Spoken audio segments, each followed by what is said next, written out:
دشمنی یہی ہو سکتی تھی کہ کنول نے کسی اپنی جیسی طوائف کا کوئی مستقل گاہک ادھر سے توڑ کر اپنی مٹھی میں لے لیا ہوگا۔ مجھے ملا کہ کسی کے ساتھ کوئی دشمنی نہیں تھی۔ یہ بھی ذہن میں رکھیں کہ کنول کی کلاس کی ہر طوائف، جس کے 2-4 ہی مستقل گاہک ہوتے تھے، ہر گاہک کو یہ تاثر دیے رکھتی تھی کہ اس کی والہانہ محبت میں گرفتار ہوگی ہے اور اس کے بغیر ایک پل چین سے نہیں رہ سکتی۔ شاید بعض قارئین کو یہ یقین نہ آئے، لیکن یہ حقیقت ہے کہ ایسی ہر عصمت فروش لڑکی اپنے گاہکوں کو کالے جادو کے ذریعے اپنی مٹھی میں رکھتی تھی۔ ان میں سے کسی کو بھی ہر روز نیک گاہک کی ضرورت ہی نہیں ہوتی تھی۔ ان کے گاہک امیر زادے، بے پناہ دولت والے جاگیردار اور سمگلر ہوتے تھے۔ معذرت خواہ ہوں کہ بات سے بات نکلتی چلی جا رہی ہے اور ابھی میں اصل کہانی تک نہیں پہنچا۔ میں پاکستان کی اپر کلاس سوسائٹی کی ایک بات کہنا چاہتا ہوں۔ اب تو اس قسم کی عصمت فروشی ہماری اپر کلاس عورتوں میں بھی آ گئی ہے۔ یہ اچھی قسم کے خاندانوں کی عورتیں ہیں۔ ایسی ہر عورت کسی امیر کبیر آدمی کو پھانس لیتی ہے اور اسے تھوڑے سے عرصے میں کنگال کر کے الگ پھینکتی اور ایسے ہی ایک اور کو پھانس لیتی ہے۔ اگر میں کہوں کہ ایسی عورتوں نے پاکستان کی حکومت اور انتظامیہ کو اپنے زیر اثر لے رکھا ہے تو یہ مبالغہ نہ ہوگا۔ میں مطلوبہ کاغذی کارروائی اور رپورٹ کا اندراج وغیرہ کر کے بیدار بخت اور اس کے پنچ کے ساتھ جائے واردات پر چلا گیا۔ عام قسم کی طوائفوں کے بازار کے قریب ہی بڑا ہی اچھا اور صاف ستھرا مکان تھا جس میں کنور رہتی تھی۔ مجھے اس کمرے میں لے جایا گیا جہاں اس کی لاش پڑی تھی۔ مجھے شک تھا کہ کوئی مستقل گاہک آیا ہوگا اور کوئی وجہ پیدا ہوگی جس کی بنا پر وہ کنول کو قتل کر کے بھاگ نکلا، لیکن مجھے بتایا گیا کہ وہ ابھی تیار ہی ہو رہی تھی اور ابھی کوئی گاہک نہیں آیا تھا۔ آنے والے نے 1.5-2 گھنٹے بعد آنا تھا۔ جس کمرے میں لاش پڑی ہوئی تھی وہ کنول کا میک اپ کا کمرہ تھا۔ گاہکوں کو بٹھانے اور ان کی خاطر و مدارت کے لیے الگ کمرہ تھا۔ لاش فرش پر پڑی ہوئی تھی۔ فرش پر خاصا قیمتی قالین بچھا ہوا تھا۔ ڈریسنگ ٹیبل بہت خوبصورت، ایسا ہی عمدہ پلنگ اور اس پر بستر بچھا ہوا تھا اور پلنگ پوش تھا، اور اس کمرے کی ہر چیز امیرانہ ٹھاٹھ والی تھی۔ کمرے میں ایسی خوشبو پھیلی ہوئی تھی جو کم از کم میرے لیے نہیں تھی۔ یہ رومانی تاثر پیدا کرنے والی خوشبو تھی۔ لاش ایک پہلو کے بل پڑی تھی۔ مقتولہ نے ساڑی باندھ رکھی تھی اور اس کے بال کھلے ہوئے اور اس طرح بکھرے ہوئے تھے کہ اس کی گردن بھی ڈھکی ہوئی اور چہرہ بھی ڈھکا ہوا تھا۔ میں نے لاش کے قریب بیٹھ کر اس کے بال اس کے چہرے اور گردن سے ہٹائے۔ میں اس کے بالوں کی ملائمیت سے ہی حیران رہ گیا۔ ریشم کے تار سے زیادہ ملائم کیا ہوں گے؟ اکثر خواتین و حضرات حیران ہو جاتے ہیں کہ فلاں عورت نے فلاں شخص کو شاہ سے گدھا بنا دیا ہے۔ کبھی میں بھی حیران ہوا کرتا تھا کہ آدمی اتنا بے وقوف بھی نہیں بن سکتا کہ دولت اور جائیدادیں بھی لٹا دے۔ لیکن جب میں نے اس عصمت فروش لڑکی کے بال اس کے چہرے سے ہٹائے اور اس کے بالوں سے اٹھتی ہوئی خوشبو سونگھی تو مجھے بڑا صحیح جواب مل گیا کہ عورت کس طرح ایک بادشاہ کو تخت سے اٹھا کر خاک پر پھینک دیتی ہے۔ مقتولہ کی لمبوتری گردن پر صاف نشانات تھے کہ اس کا گلا گھونٹا گیا ہے۔ پھر میں نے اس کی ساڑی اچھی طرح دیکھی، بالکل صحیح بندھی ہوئی تھی، کہیں سے بھی پھٹی ہوئی، کھینچی ہوئی یا اٹھی ہوئی نہ تھی۔ صاف پتہ چلتا تھا کہ اس پر مجرمانہ حملہ نہیں ہوا اور اسے صرف قتل کیا گیا ہے۔ یہ بھی نوٹ فرمائیں کہ بیدار بخت نے خاص طور پر مقتولہ کے زیورات اور دیگر قیمتی اشیاء دیکھی تھیں۔ وہ سب جوں کی توں ڈریسنگ ٹیبل کی دراز میں پڑی ہوئی تھیں۔ اس سے یہ واضح ہوا کہ قتل ڈکیتی کی خاطر نہیں ہوا، اس کا باعث کچھ اور ہو سکتا ہے۔ میں نے لاش کے ارد گرد دیکھا، پلنگ پوش دیکھا، اس پر ایسی سلوٹیں نہیں تھیں جن سے یہ ظاہر ہوتا کہ پلنگ پر کوئی لیٹا رہا ہے۔ پلنگ پوش پر کوئی سلوٹ تھی ہی نہیں۔ قاتل اپنا کوئی سراغ نہیں چھوڑ گیا تھا۔ کمرے کا ایک دروازہ اور تھا جو ایک اندرونی کمرے میں کھلتا تھا۔ ایک کھڑکی تھی جو باہر کو کھلتی تھی۔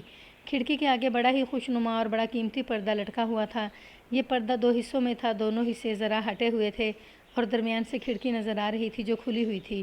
کھڑکی کے دونوں کواڑ کھلے ہوئے تھے، ایک پورا اور دوسرا آدھا یا اس سے کچھ زیادہ کھلا ہوا تھا۔ میں نے کھڑکی میں جھک کر باہر دیکھا۔ پیچھے کشادہ گلی تھی، سامنے 2 مکانوں کے دروازے تھے اور آگے جا کر 3-4 دکانیں تھیں جن میں ایک یا غالباً دونوں پان سگریٹ کی تھیں۔ اس کھڑکی سے 10-12 قدم کے فاصلے پر بجلی کا کھمبا تھا جس کے ساتھ ایک بلب جل رہا تھا۔ پولیس کے آنے کی وجہ سے لوگوں کو پتہ چل گیا کہ کنول قتل ہو گئی ہے۔ تماشائی گلی میں اکٹھے ہو رہے تھے۔ میرے ساتھ ایک ہیڈ کانسٹیبل اور 3 کانسٹیبل تھے۔ وہ باہر گلی میں کھڑے تھے۔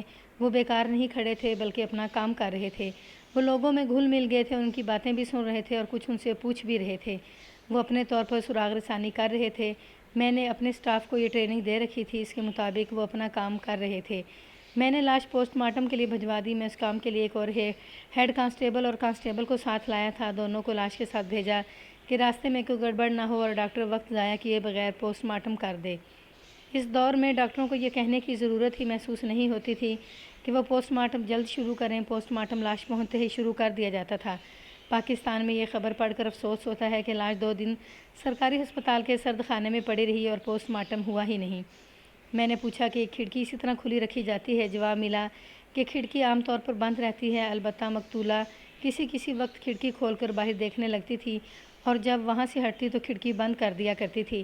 میں نے ان سے کچھ اور معلومات لیں۔ ان کے مطابق بات یوں سامنے آئی کہ اس کمرے کا دروازہ جو اندر کی طرف کھلتا تھا بند تھا، لیکن اندر سے چٹخنی نہیں چڑھی ہوئی تھی۔ باہر والا دروازہ بند رہتا تھا اور اندر سے دونوں چٹخنیاں چڑھا کر رکھی جاتی تھیں۔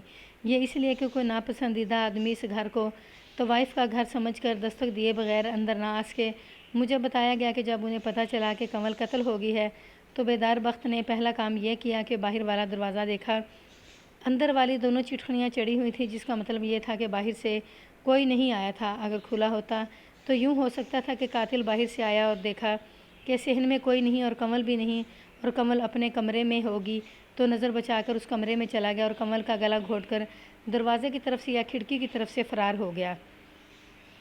یہ امکان بھی میرے ذہن میں آیا کہ قاتل اسی گھر کا کوئی فرد ہوگا یا کسی آدمی کو جو ان کی آمدنی کا حصے دار ہوگا۔ ان لوگوں نے کوئی تنازع پیدا کر کے اسے الگ کر دیا ہوگا۔ اس شخص نے یہ تنازع اس طرح ختم کیا کہ کنول کو اس کمرے میں تنہا دیکھ کر اس کا گلا گھونٹا اور کھڑکی کے راستے باہر نکل گیا۔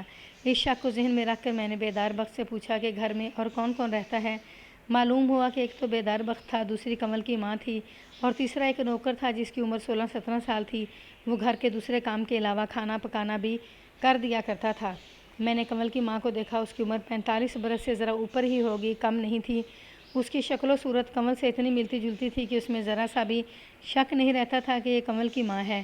اس عمر میں وہ بھی خوبصورت لگتی تھی۔ بیدار بخت کے متعلق پوچھا تو پتہ چلا کہ ان لوگوں کے ساتھ خون کا کوئی رشتہ نہیں، صرف کاروباری تعلق ہے جو وقت گزرنے کے ساتھ جذباتی بن گیا ہے۔ بیدار بخت کا گہرا تعلق اس علاقے کے پیشہ ور غنڈے اور بدماشوں کے ساتھ تھا۔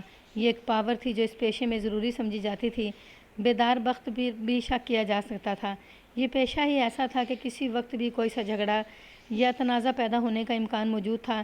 میں نے اسی شک کو ذہن میں رکھ کر کنول کی ماں سے پوچھا کہ اس وقت گھر کا ہر فرد کیا کام کر رہا تھا اور کہاں تھا۔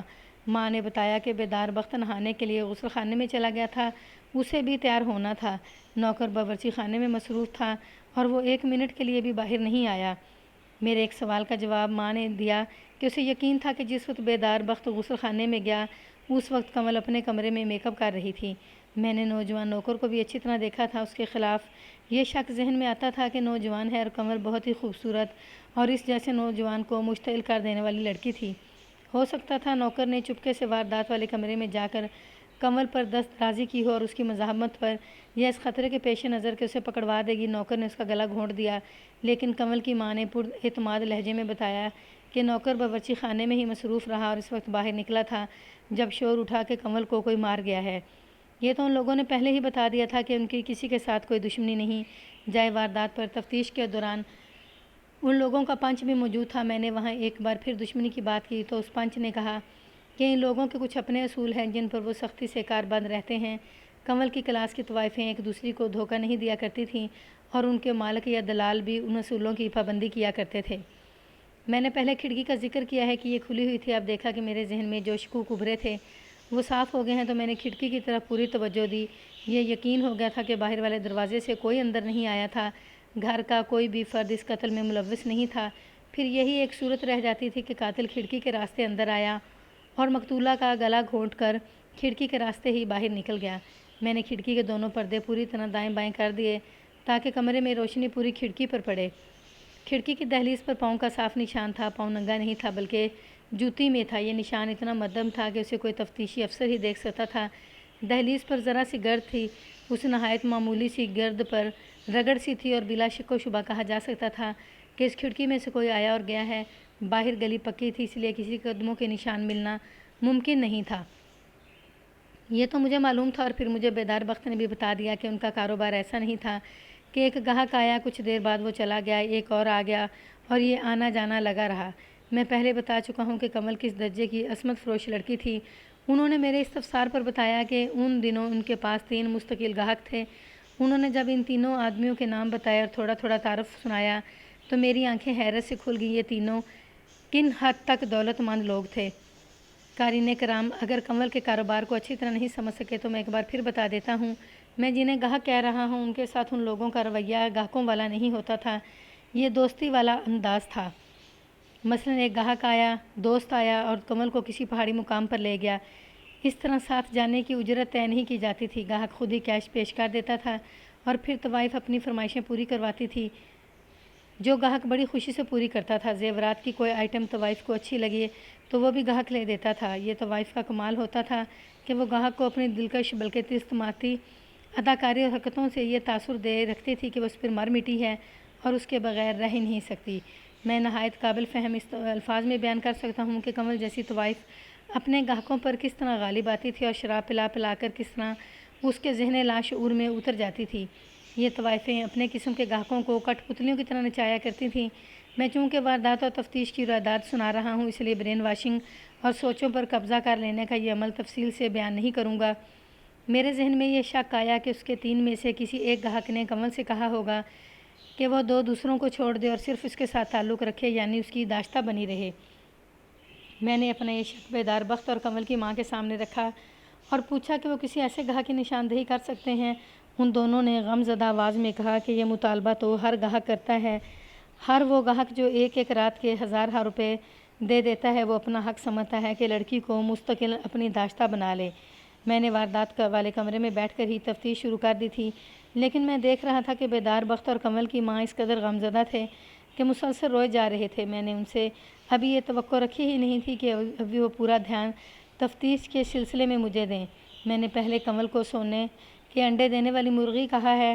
کنول ان کا ذریعہ معاش ہی نہیں تھی بلکہ وہ تو خزانے پیدا کرنے والی مشین تھی۔ اس کے مر جانے سے ان دونوں کی تو قسمت میں تاریکی میں ڈوب گئی تھی۔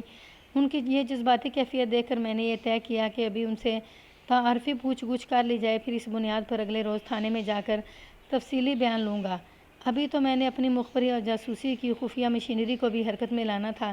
مجھے یہ بھی معلوم تھا کہ باہر گلی میں جو تماشائی اکٹھے ہو گئے ہیں ان میں میرے مخبر بھی موجود ہیں اور 2 کان کھڑے کر کے لوگوں کی باتیں سن رہے ہوں گے۔ یہ تو میں جانتا ہوں کہ کسی امیر کبیر گاہک نے خود قتل نہیں کیا ہوگا بلکہ اس نے کرائے کا قاتل استعمال کیا ہوگا۔ ان لوگوں نے پنچ سے کہا کہ بعض اوقات کوئی مستقل گاہک ہاتھ سے نکل جاتا ہے جس کی وجہ اس کے سوا کچھ نہیں ہوتی کہ وہ اس کی عیاشی میں کنگال ہو جاتا ہے اور کوڑی کوڑی کا محتاج ہو کر پھر ادھر کا رخ نہیں کرتا۔ اس شخص نے یہ بات ذرا تفصیل سے کی اور بیدار بخت نے اس کی تائید میں اس بات کو کچھ اور آگے بڑھا دیا۔ اس سے میرے ذہن میں ایک اور شک ابھرا۔ شک یہ تھا کہ کوڑی کوڑی کا محتاج ہو جانا قتل کا باعث ہو سکتا ہے۔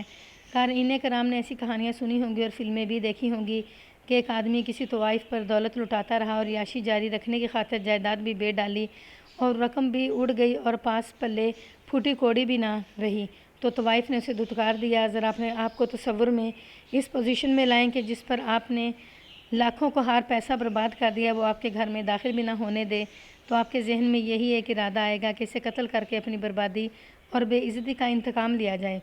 میں نے تو ایسے تباہ حال شہزادے اور راجکمار اپنی آنکھوں ایڑیاں رگڑتے اور اپنا ماتم کرتے دیکھے ہیں۔